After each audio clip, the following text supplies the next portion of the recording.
Fokus tulisannya. Bismillahirrahmanirrahim. Alana tanalul ilma illa bisitatin saumbika amnatmu illa bibayani eleng ada hasil ilmu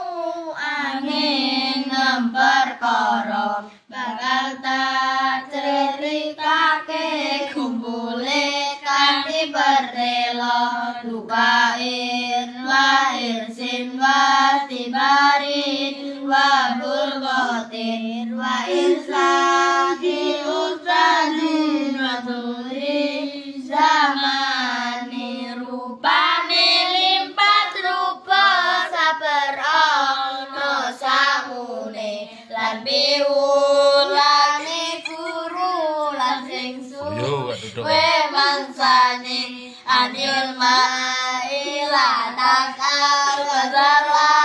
al-qarinihi fa'innal qarina fil qarin Serapan tak kembali ini tadi jotakan sangka wong siji takono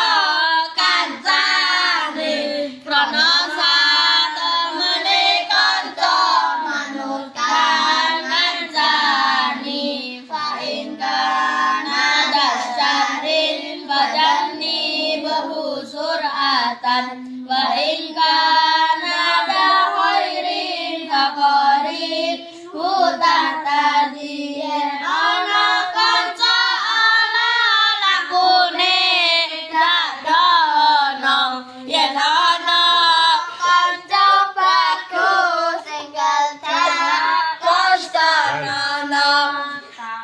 ta'allam fa'inal ilma zainun li ahlihi wa fadlun wa ilwanun li kullil mahamidin Oh. siyaga Balik ini yang gue. ilmu maesi ing ali Was kita Mbak Ifran tak kembali ini yang bersihkan. kelandati tondo tingkah pinuji wa kumustafi dan kulla yaumi ziyadatan minal ilmi wa fafil buril fawaidi ana malam faedah saben dina ing tambah saka ilmu lang-langi sekara ne paedah takakon fa'inal ifa abdalu qaidin ilal birri wat taqwa wa adalu qasidin ngaji ya fikir karena Tak duduk apa bersihkan. lan nuduhke maring bagus lan wedi Allah luwe rezeki wal ilmul hadil ila sananil huda wal hisnu Nuyun jimin jami'is sada ilmu fikih kang nuduhke dalane pituduh iya benteng kang lamet keseke pekewong fa innal faqihan wa idan mutawarrian asyadun ala saitoni min alfi abidin wong alim fikir siji tekan ngedoi haram luwe apot timbang amit sewu monggo saeton Fasadun kabirun alimun mutahattikun wa akbaru minhu jahilun mutanassikun katene kerusakan wong alim dakwakoni luweh gede timbang iku wong bodoh lakon Suma fitnatun fil alamina azimatun liman bihi ma fi dinihi ya tamassakun. Karone iku agung-agunge fitnah donya Tumrape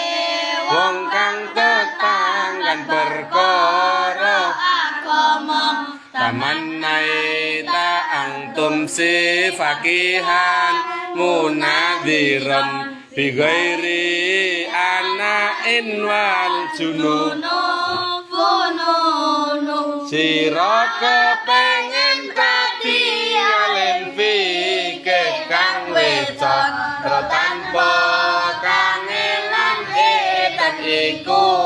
warna-warna walai sakti sabul malituna masakotin lahana luhafal ilmu kaifa yakunu ana kale ata ora kanthi kangelan dening ilmu kaya apa hasil dak kangelan idata ma'alul marikola kalamuhu wa aikin fihum kilmar ingkana muksiron nalika sempurna akal kite guname nyata no kompronge wong yen akeh guneme nyamutul faramin an roti milisanihi walaisa yamutul marumin as roti rijli matine wong sebab kepleset lisane ora kok matine sebab kepleset sikile fa asratuhum min fihi tarmi biraksihi wa asratuhu birrizli tabra alal mah ke nomlesete lisan nekake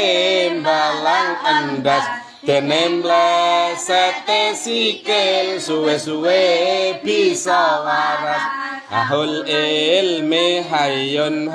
lidun ba'da mautihi wa ausaluhu tahtat turabi ramimu wong duwe ilmu urip langgeng sawuse mati dene adon-adone besok ning ngisor bumi wadul jali maidun wa yamsi alat tarab yudannu minal ahya'i wa huwa adimu wong bodho mati hale mlaku ning ndure bumi denyono